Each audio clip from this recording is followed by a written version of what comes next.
Me considero muy afortunado de no haber quedado traumatizado de por vida luego de lo que sucedió esa noche. Aunque sí me ha afectado en cierto modo, no estoy loco. Me siento como una persona fuerte por no haberme quitado la vida todavía. Por ahora, mi salud mental parece decente, pero no sé cuánto tiempo más pueda mantenerme así. Yo tenía tan solo 8 años, y es por eso que sé que lo que me sucedió no fue una mala pasada de mi imaginación. Un niño inocente no podría imaginarse eso, ni en sus peores pesadillas. Aquella noche, estaba en mi cama. Había tenido un día normal, nada ajeno a la rutina. Recuerdo que un frío proveniente de mi ventana abierta me despertó. Eché un ojo al horario de mi reloj y eran las 3 de la mañana. Me levanté de mi cama y, cuando puse un dedo en la ventana para poder cerrarla y dormir en paz, un ruido absolutamente horrendo cruzó por mis oídos. Era un grito. De hecho, el grito más fuerte y desolador que había escuchado en mi vida. Rápidamente abrí la cortina y miré con atención qué pasaba, intentando descifrar de dónde había venido aquel grito. Después de buscar tras varios segundos lo vi. Entre las sombras habían 2 pequeñas figuras. Una de ellas la reconocí fácilmente. Por más oscura que estuviera, no podía confundir la figura de mi gato tirada en el suelo, muerto. Algunas personas me dicen que es imposible que un simple gato produzca un grito tan aterrador como el que describo, pero estoy seguro de lo que vi y de lo que escuché. La otra figura era confusa, parecía alterar su forma, como si se estuviera transformando, disfrazándose de mi mascota. Luego, aquel ser, ahora parecido a mi gato, miró hacia mí. Tenía unos ojos amarillos penetrantes que te dejaban petrificado con tan solo verlos. Pero no sentía miedo. No podía pensar en nada más que mirar esos ojos impactantes. Mas lo que sí causó un miedo inmenso en mí fue aquella horrible e inexplicable sonrisa en su pequeño rostro. Aquella mueca no era de un animal, era como si fuese un gesto humano, pero forzado de tal forma que pareciese que llegaba desde una punta de su cara a la otra. Sus dientes eran demoníacos, nunca había visto algo así. Aquella figura bajó su cabeza y comenzó a caminar lentamente hacia la puerta trasera de mi casa, como si quisiera venir a buscarme. En ese momento fue cuando entré en pánico. Comencé a sudar y rápidamente me metí en mi cama y me tapé con todas mis sábanas. Cerré los ojos y todos mis sentidos se agudizaron.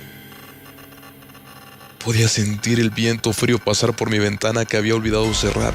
Podía sentir los grillos chirriar, pero lo más importante y espantoso de todo era que podía sentir a alguien subiendo las escaleras.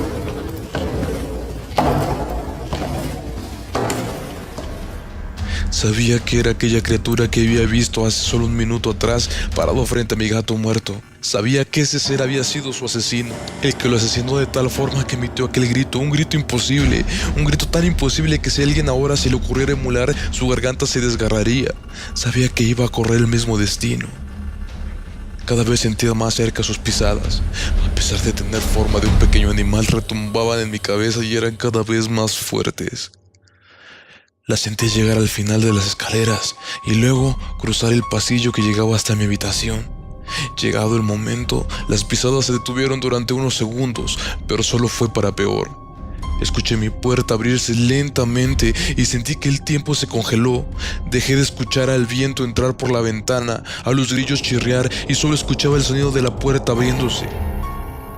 Comencé a temblar como nunca en mi vida había temblado y escuché un ruido horrible, como si estuvieran arañando mis muebles. Pareciera que aquel ser quisiera infundir en mí un miedo tremendo. Dejó de arañar mis muebles e hizo lo impensado. Se subió a mi cama y se quedó acostado en los pies de la misma. Pasó un largo rato sin que nada sucediese. No había sentido nada, ni un movimiento extraño en mi cama, ni un sonido de algo que pasara. Absolutamente nada.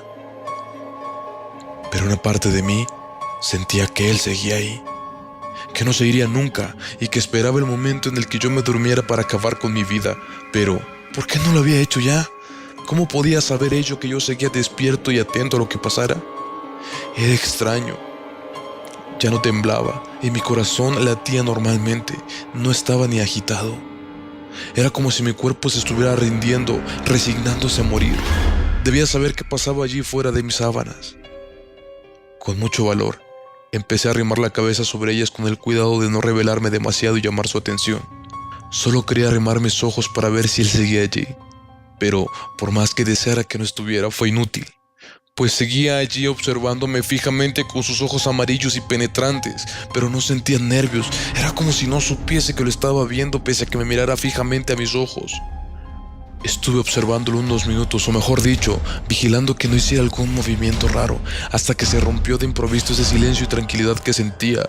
Su horrenda sonrisa demoníaca se dibujó nuevamente en su rostro. Al verla de cerca, era aún más horrible. Comencé a llorar, pero sin hacer ningún movimiento, ningún ruido, nada. Las lágrimas solo se caían de mis ojos. Esa horrible sonrisa con esos dientes de tiburón. ¿Quién podría pensar que lo más horrible que he visto en mi vida fuese una sonrisa? Tras aproximadamente un minuto de mantener la expresión, se paró en la cama y empezó a caminar sobre mi cuerpo hacia mi cabeza. Estaba cada vez más nervioso. Cada vez más lágrimas caían de mis ojos. Con cada pequeña pisada que daba, sentía como el alma salía de mi cuerpo, hasta que llegó a mi cabeza, siempre sonriendo. Desapareció de mi vista colocándose a un costado de mi cabeza. Sin esperarlo, con un castellano muy poco fluido, dijo a mi oído: "Es demasiado pequeño". Eso fue lo único que escuché provenir de él. Quedé petrificado por el resto de la noche luego de escucharlo. Cuando regresé en mí, pude moverme y eché un vistazo a la hora. Era increíble, pero ya eran las 7:30 de la mañana. Fue muy extraño como más de 4 horas solo se sintieron pasar como 4 minutos. Podía volver a sentir el viento entrar por la ventana. Me paré y la cerré. Aún estaba muy aterrado, pero antes de cerrarla miré hacia afuera, y el cadáver de mi gato no estaba. Volví a mirar hacia mi habitación y todos los muebles estaban intactos, como si nada hubiera pasado. Jamás volví a ver a mi gato. Mis padres concluyeron que había escapado de la casa. Nunca les conté sobre aquella noche a mis padres. Aún así, ellos vieron algo extraño en mí y me mandaron con un psicólogo, a quien le confié todo lo que había pasado esa noche, pero solo fui por una sesión. Extrañamente, mis padres decidieron que había que mudarnos a otra casa, y eso fue lo que hicimos. Han pasado ya 18 años. Jamás volví a ver ese ser, pero su recuerdo atormentaba mi mente todas las noches. Hasta hace poco, tuve sueños donde volví a buscarme y acababa fuera lo que fuera que planeaba hacer esa noche. Sé que esa criatura volverá por mí, aunque tal vez no en forma de gato. Antes de ello, decidí grabar todo esto para que alguien más sepa mi historia. ¿Tú qué crees? ¿Te consideras demasiado pequeño? Espero que para él lo seas. Pero, ¿y si no lo eres?